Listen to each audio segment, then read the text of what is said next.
ಬೈಂದೂರು ತಾಲೂಕಿನ ಶಿರೂರು ಗ್ರಾಮದ ಕೆಳಪೇಟೆ ಉಸ್ಮಾನಿಯಾ ಮೊಹಲ್ಲಾದಲ್ಲಿ ಮಾಂಸ ಮಾಡಿ ಮಾರಾಟ ಮಾಡುವ ಸಲುವಾಗಿ 4 ಎತ್ತುಗಳನ್ನು ಕಟ್ಟಿಹಾಕಿದ ಆರೋಪಿಯನ್ನ ಪೊಲೀಸರು ಬಂಧಿಸಿದ್ದಾರೆ. ಇಲ್ಲಿನ ಉಸ್ಮಾನಿಯಾ ಮೊಹಲ್ಲಾದ ಮೊಹಮ್ಮದ್ ಸಾಜಿದ್ ಬಂಧಿತ ಆರೋಪಿ. ಈತ ಯಾವುದೇ ಪರವಾನಗಿ ಇಲ್ಲದೆ ಮಾಂಸ ಮಾಡಿ ಮಾರಾಟ ಮಾಡಲು 4 ಎತ್ತುಗಳನ್ನು ಅಕ್ರಮವಾಗಿ ತಂದು ಕಟ್ಟಿಹಾಕಿದ್ದ. ಪೊಲೀಸರು ದಾಳಿ ನಡೆಸಿ ಅವುಗಳನ್ನು ಸ್ವಾಧೀನಪಡಿಸಿಕೊಂಡಿದ್ದಾರೆ. ಈ ಬಗ್ಗೆ ಬೈಂದೂರು ಪೊಲೀಸ್ ಠಾಣೆಯಲ್ಲಿ ಪ್ರಕರಣ ದಾಖಲಾಗಿದೆ. ಆರೋಪಿಯನ್ನ ನ್ಯಾಯಾಲಯಕ್ಕೆ ಹಾಜರುಪಡಿಸಲಾಗಿದೆ. ಮಂಗಳೂರು ಪ್ರಮುಖ ಸ್ಥಳಗಳ ಬಳಿಯಲ್ಲೇ ಆರಾಮದಾಯಕ ವಾಸದ ಹುಡುಕಾಟದಲ್ಲಿದ್ದೀರಾ? ಆರಾಧ್ಯ ಇನ್ ಲಾಡ್ಜಿಂಗ್. ಇಲ್ಲಿ ಆರಾಮ ಮತ್ತು ಆತಿಥ್ಯ ಎಲ್ಲವೂ ಸೇರಿವೆ. ಕುತ್ತಾರು, ತೊಕ್ಕೊಟ್ಟು, ದೇರಳಕಟ್ಟೆ ರಸ್ತೆಯಲ್ಲಿ ಇರುವ ಆರಾಧ್ಯ ಇನ್ ಎಲ್ಲಾ ಪ್ರಮುಖ ಸ್ಥಳಗಳಿಗೆ ಹತ್ತಿರವಾಗಿದೆ. ಕುತ್ತಾರು ಕೊರಗಜ್ಜ ಆದಿಸ್ಥಳ ಕೇವಲ 3 ನಿಮಿಷ. ಎನಪುಯ ಮೆಡಿಕಲ್ ಕಾಲೇಜು ಮತ್ತು ಆಸ್ಪತ್ರೆ ಕೇವಲ 5 ನಿಮಿಷ.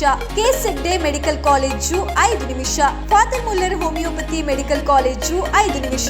ಕನಚೂರು ಮೆಡಿಕಲ್ ಕಾಲೇಜು ಮತ್ತು ಆಸ್ಪತ್ರೆ 5 ನಿಮಿಷ.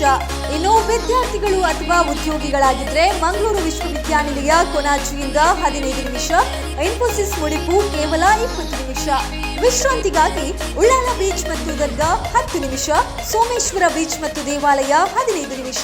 ಮಂಗಳೂರು ನಗರ ಕೇವಲ 15 ನಿಮಿಷ. ವಿದ್ಯಾರ್ಥಿಗಳು, ಸಿಬ್ಬಂದಿಗಳು, ಪ್ರವಾಸಿಗರು ಅಥವಾ ಭಕ್ತರು ಯಾರಾದ್ರೆ ಇರ್ಲಿ, ಆರಾಧ್ಯ ಇನ್ ನಿಮ್ಮದಂತೆ ಮನೆ ಇರುವ ಅನುಭವವನ್ನ ನೀಡುತ್ತದೆ. ಆರಾಮದಾಯಕ ಕೊಠಡಿಗಳು, ಸ್ನೇಹಪರ ಸೇವೆ ಮತ್ತು ಅನುಕೂಲಕರ ಸ್ಥಳ. ಈಗಲೇ ಬುಕ್ ಮಾಡಿ. ಆರಾಧ್ಯ ಇನ್, ಹತ್ತಿರವಿರು, ಹಸನಾಗಿರು.